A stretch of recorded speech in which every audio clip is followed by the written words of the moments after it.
नमस्कार, आप देख रहे हैं दूरदर्शन का विशेष सांकेतिक भाषा समाचार। आपके साथ मैं हूं पराक्रम सिंह शेखावत और मेरे साथ हैं हमारे सांकेतिक भाषा के सहयोगी अतुल कुमार। समाचार की शुरुआत करेंगे सुर्खियों के साथ।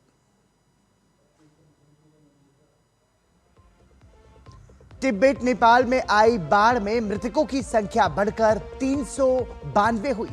290 भारतीय समेत 1500 लापता लोगों को खोजने का काम जारी। नेपाल में फिर बाढ़ आने का खतरा।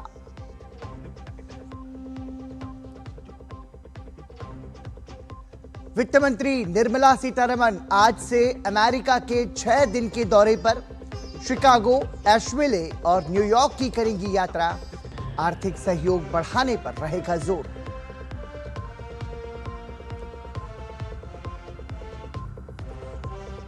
बिहार सरकार ने मानी छात्रों की मांग। चौथे चरण की शिक्षक भर्ती परीक्षा यानी TRE 4 एक चरण में कराने का फैसला। धरना भी खत्म।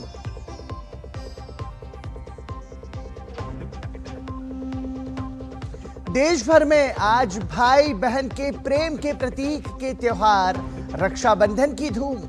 राष्ट्रपति ने देशवासियों को दी शुभकामनाएं।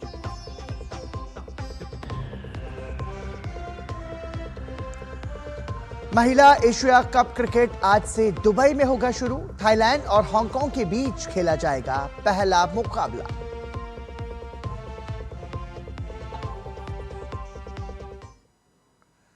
और सुर्खियों के बाद अब खबरों पर नजर विस्तार से। नेपाल और तिब्बत में अचानक आई भीषण बाढ़ में मरने वालों की संख्या बढ़कर 392 हो गई है। वहीं बचावकर्मी 290 भारतीय नागरिकों समेत लापता 1500 लोगों का पता लगाने के लिए युद्ध स्तर पर जुटे हुए हैं। मृतकों में 389 लोगों की मौत नेपाल में अचानक आई बाढ़ में हुई, जबकि पड़ोसी तिब्बत में 3 लोग मारे गए हैं। बाढ़ से प्रभावित इलाकों में राहत और बचाव कार्य तेजी से जारी है। नेपाल के प्राधिकारियों ने 910 लोगों के लापता होने की जानकारी दी है। नेपाल में भीषण बाढ़ और तबाही के बीच कल आए भूकंप ने लोगों की चिंता और बढ़ा दी है। रिक्टर पैमाने पर 3.2 तीव्रता का भूकंप दर्ज किया गया। इस झटके से किसी बड़े नुकसान की खबर नहीं है। हालांकि ये घटना ऐसे वक्त हुई है जब भोटे कोशी नदी के पास नई झील बनने से निचले इलाकों में बाढ़ का खतरा मंडरा रहा है। प्राधिकारियों ने चेतावनी दी है कि यदि ये प्राकृतिक अवरोधक टूटता है तो नदी और उसके निचले इलाकों में पानी का तेज बहाव एक और बार आ सकता है। नेपाल में आई भीषण आपदा के बाद भारत ने भी अपने नागरिकों का पता लगाने के प्रयास तेज कर दिए हैं। विदेश मंत्रालय ने कहा कि 290 भारतीय नागरिकों से अब भी संपर्क नहीं हो पाया है। मंत्रालय ने कहा कि उनका पता लगाने और उन्हें बचाने के लिए तत्काल प्रयास किए जा रहे हैं। विदेश मंत्रालय ने बताया कि अब तक 84 भारतीय नागरिकों को बचाया गया है।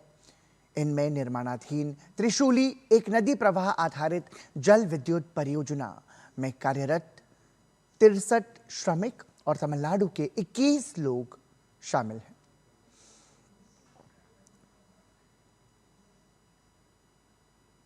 भारत नेपाल में बाढ़ के बाद लगातार मदद कर रहा है और अपनी मदद भेज रहा है।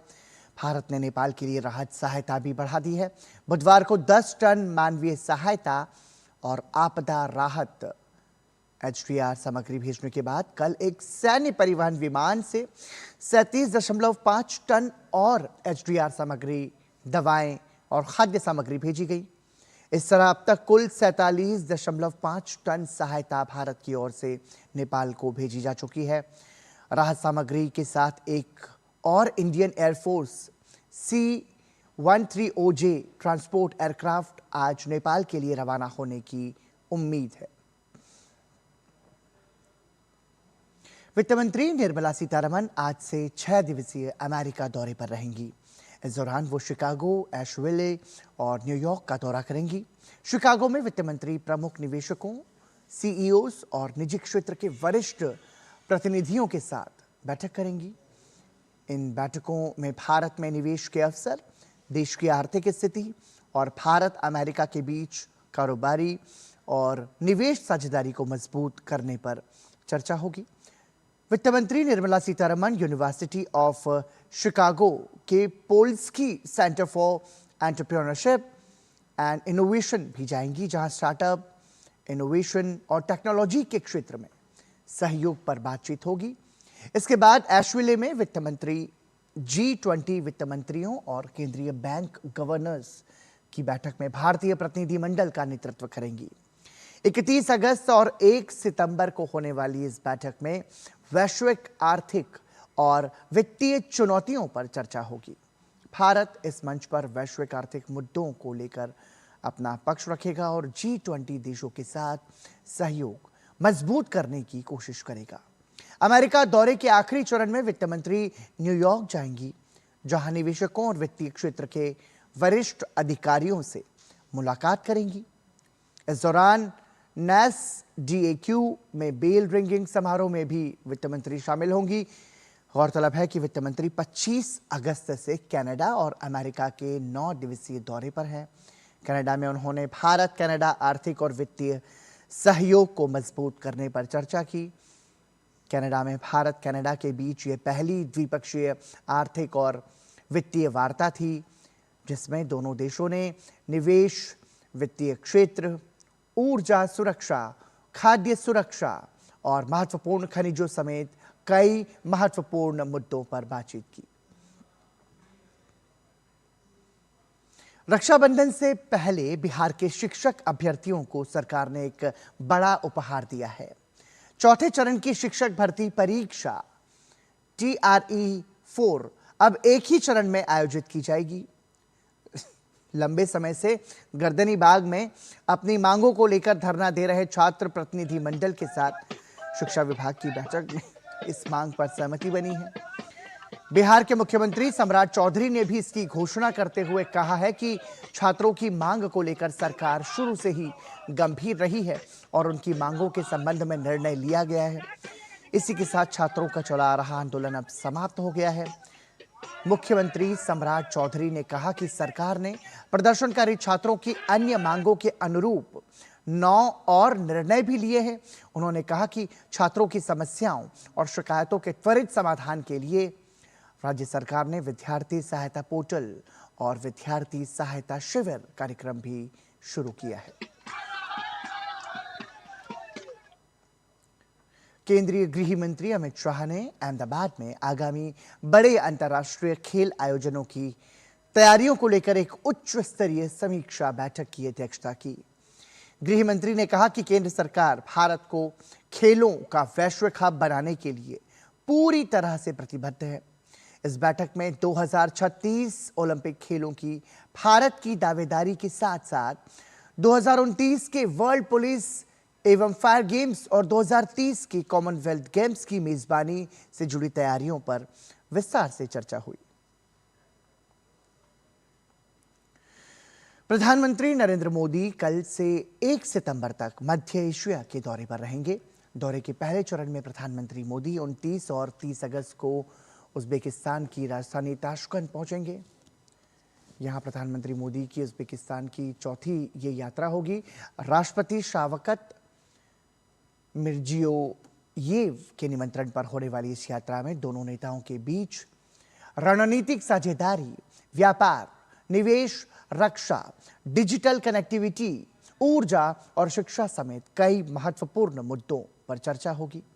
ताशकंद के बाद प्रधानमंत्री नरेंद्र मोदी 31 अगस्त को बिश्केक पहुंचेंगे, जहां 26वें SCO शिखर सम्मेलन में वो हिस्सा लेंगे। SCO इस बार अपनी 25वीं वर्षगांठ मना रहा है। प्रधानमंत्री नरेंद्र मोदी सम्मेलन को संबोधित करते हुए भारत की प्राथमिकताएं, सुरक्षा, कनेक्टिविटी और अवसर सामने रखेंगे। SCO समिट से इतर प्रधानमंत्री मोदी सदस्य देशों के नेताओं के साथ द्विपक्षीय बैठकें भी करेंगे।